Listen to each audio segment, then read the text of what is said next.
মায়ের শেষ উপহার। ছেলের চোখে তখন শুধু অনুশোচনার জল। মায়ের শেষ উপহার, যে চিঠিটা ছেলেটা মায়ের মৃত্যুর পরে পড়েছিল, সেই চিঠির প্রতিটি শব্দ তার বুকটা ছিঁড়ে ফেলছিল। সারা জীবন যে মানুষটা শুধু ছেলের সুখের জন্য বেঁচে ছিল, সেই মায়ের শেষ ইচ্ছাটা জানলে আপনারও চোখ ভিজে যাবে। ছেলেটা ভাবত মা শুধু বকাঝকা করে, কিন্তু একদিন বুঝল, পৃথিবীতে তার সবচেয়ে বড় আপন মানুষটা ছিল সেই মা। গল্পটা শেষ পর্যন্ত শুনুন, কারণ শেষের ঘটনাটা হৃদয় ছুঁয়ে যাবে।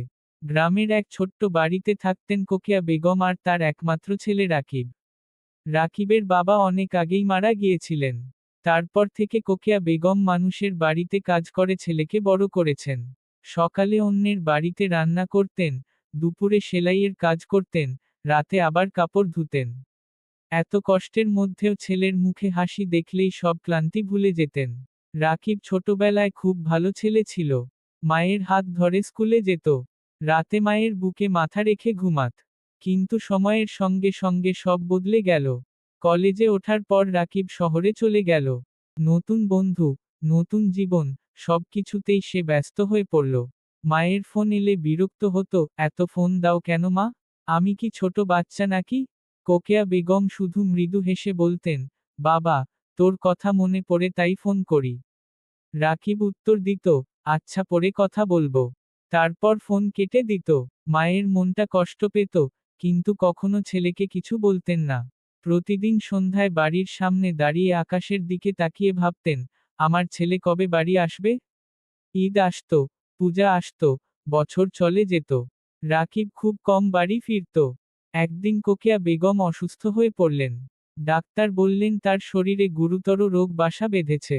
তবুও তিনি ছেলেকে কিছু জানালেন না। তিনি চাইতেন না ছেলে চিন্তা করুক। এক রাতে প্রচণ্ড জ্বর নিয়ে বিছানায় শুয়েছিলেন। তখনও ছেলের পুরনো ছবিটা বুকে জড়িয়ে রেখেছিলেন। চোখ বেয়ে পানি গড়িয়ে পড়ছিল। তিনি ফিসফিস করে বললেন, আল্লাহ, আমার ছেলেটাকে সুখে রেখো। এদিকে রাকিব নিজের চাকরি আর জীবন নিয়ে ব্যস্ত। মায়ের অসুস্থতার খবরও ঠিকমতো নেয়নি। কয়েক মাস পরে এক প্রতিবেশী ফোন করলেন, রাকিব, তাড়াতাড়ি বাড়ি আয়। তোর মায়ের অবস্থা খুব খারাপ। কথাটা শুনে তার বুক কেঁপে উঠল। সঙ্গে সঙ্গে গ্রামের উদ্দেশ্যে রওনা দিল। কিন্তু ভাগ্য যেন অন্য কিছু লিখে রেখেছিল। বাড়িতে পৌঁছে দেখল উঠানে অনেক মানুষ। চারপাশে কান্নার শব্দ। রাকিব দৌড়ে ঘরে ঢুকল। কিন্তু তখন অনেক দেরি হয়ে গেছে। তার মা আর পৃথিবীতে নেই। রাকিব মায়ের নিথর মুখ দেখে ভেঙে পড়ল। মায়ের হাত ধরে কাঁদতে কাঁদতে বলল, মা, একবার চোখ খোলো। আমি চলে এসেছি। কিন্তু কোনো উত্তর এল না। সেদিন প্রথমবার সে বুঝল, পৃথিবীর সবচেয়ে বড় আশ্রয় হারিয়ে ফেলেছে। মায়ের জিনিসপত্র গোছাতে গিয়ে একটি খাম পেল। খামের ওপর লেখা ছিল, আমার ছেলে রাকিবের জন্য। কাপা হাতে চিঠিটা খুলল। চিঠিতে লেখা ছিল, বাবা, যদি তুই এই চিঠি পড়িস, তাহলে বুঝবো আমি আর তোর কাছে নেই। আমি জানি, তুই আমাকে অনেক সময় দিতে পারিসনি। তোর ওপর আমার কোনো অভিযোগ নেই। কারণ আমি জানি, তুই নিজের ভবিষ্যৎ গড়তে ব্যস্ত ছিলি। শুধু একটা কথা মনে রাখিস, জীবনে যত বড়ই হোস না কেন, নিজের মানুষদের কখনো ভুলে যাস না। আমি সবসময় তোর জন্য দোয়া করেছি। আমার আলমারির নিচে কিছু টাকা রাখা আছে। এগুলো আমি তোর বিয়ের জন্য জমিয়েছিলাম। আর হ্যাঁ, মাঝে মাঝে আমার কবরের পাশে এসে একটু বসিস। তাহলেই মনে হবে তুই এখনো আমার কাছে আছিস। ইতি, তোর মা। চিঠিটা পড়ে রাকিব হাউমাউ করে কেঁদে উঠল। তার মনে পড়তে লাগলো মায়ের ত্যাগ, কষ্ট আর ভালোবাসার কথা। সে বুঝতে পারল, টাকা পয়সা, চাকরি, সাফল্য, সবকিছু পাওয়া যায়।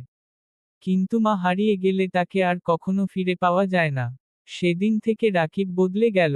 প্রতি মাসে গ্রামের অসহায় মানুষদের সাহায্য করতে শুরু করল। মায়ের নামে একটি ছোট্ট পাঠাগার তৈরি করল। আর যখনই মন খারাপ হতো, মায়ের কবরের পাশে গিয়ে বসত। চোখ বন্ধ করলেই যেন শুনতে পেত, বাবা, আমি সবসময় তোর সাথেই আছি। মায়ের ভালোবাসা কখনো শেষ হয় না। মা পৃথিবী থেকে চলে গেলেও তার দোয়া, তার ত্যাগ আর তার স্মৃতি সন্তানের হৃদয় আজীবন বেঁচে থাকে।